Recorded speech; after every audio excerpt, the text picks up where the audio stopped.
Good evening and welcome to Kickback. I'm your host, Scott Pastore. And tonight's edition features a very prominent figure in the martial arts.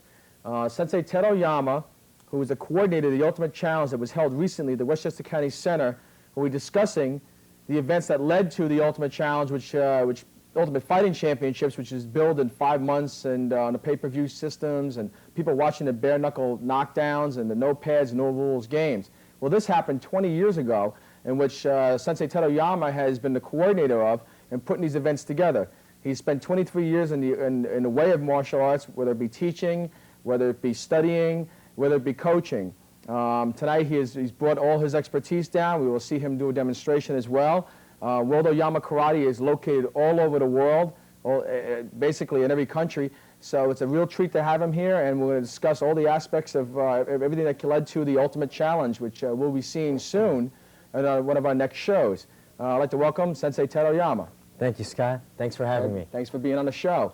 Ultimate Fighting Challenge, when it first came out, was a big deal, and obviously your history with the World Oyama style was the originator of that in a way. Yes, I believe so. My father, he came to this country probably 30 years ago, and he was training under the Kyokushinkai organization, which was known as a full contact style, which is one of the biggest organizations in Japan. And also knows one of the stricter styles of martial arts. That's correct. And we had always fought with bare hands and bare feet. So my father has been holding these championships for well over 20 years.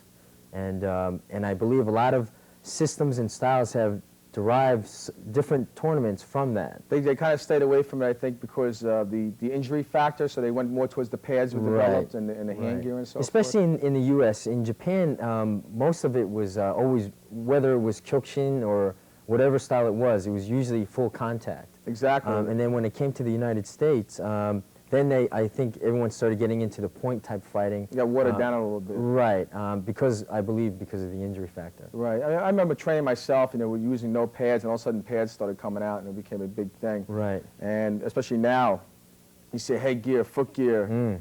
Does that lead to a sense of insecurity, do you think? I believe so. However, we never used to train with all that gear, but now that we started to also train with the gear,